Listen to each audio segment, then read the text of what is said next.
Charlie always dreamed of becoming a clown. He'd grown up watching the circus performers, fascinated by the way they could make an entire tentful of people burst into laughter. When he finally got hired by the old circus that had rolled into town, it felt like a dream come true. It wasn't a large circus by any means, more like a traveling sideshow. But Charlie didn't care. He painted his face, put on his big red nose, and joined the troupe with his heart full of hope and excitement. But something felt off. The other clowns kept to themselves. They'd apply their makeup in silence, their faces twisted in grim concentration. Nobody laughed or joked around as he'd expected.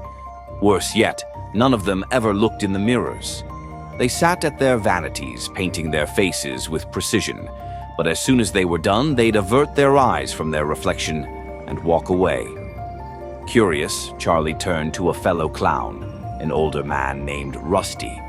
"Hey, Rusty," he whispered one night. "Why don't you look in the mirror? Isn't it fun to see yourself in full costume?"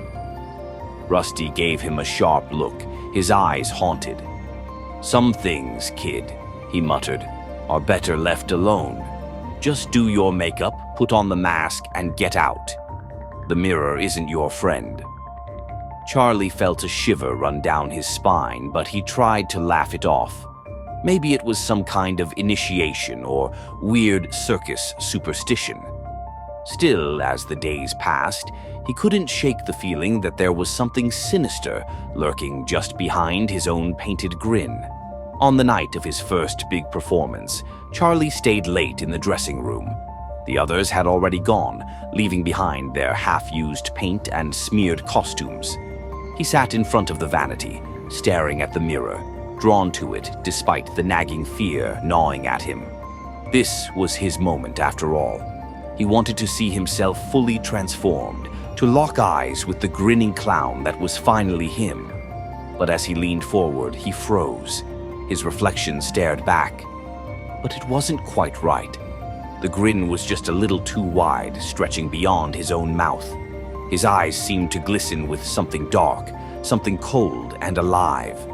As he watched, his painted face flickered, and he saw something else, a flash of a different face, twisted and grotesque, with a mouth stretched in a horrifying sneer and hollow, sunken eyes. Panicked, Charlie stumbled back. The image disappeared, and he was left staring at his own, perfectly normal reflection.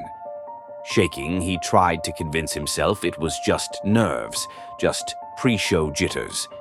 But even as he stepped out of the dressing room and onto the stage, he couldn't shake the feeling that something terrible was watching him. Later that night, unable to sleep, Charlie found himself wandering the empty circus grounds. He felt drawn, almost like he was sleepwalking, back toward the main tent. He slipped inside, the silence thick and suffocating. And then he heard it, the faint sound of laughter, echoing from somewhere deep within the shadows. It was laughter, but wrong. It was cold, chilling, like the laughter of a child lost in a nightmare. "Hello?" he called, his voice barely a whisper.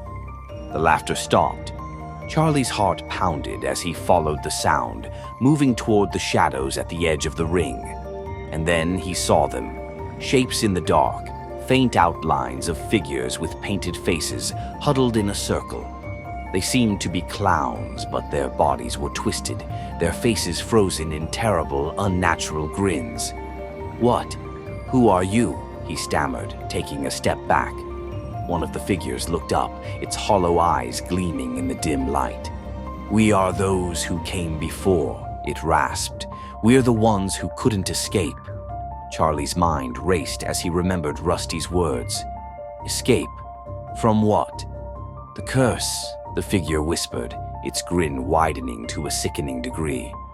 "Long ago, clowns were made to perform in terrible places, forced to entertain even in death.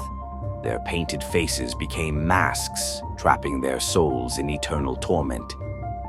Charlie's skin crawled as he tried to back away, but the figures moved closer, their painted faces leering at him with a hunger that sent chills down his spine.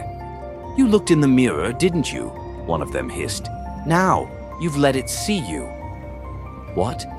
"What did I see?" Charlie stammered. "You saw what waits for all of us," the figure replied, reaching out with a skeletal hand. "It's waiting in the reflection, waiting for another chance to live."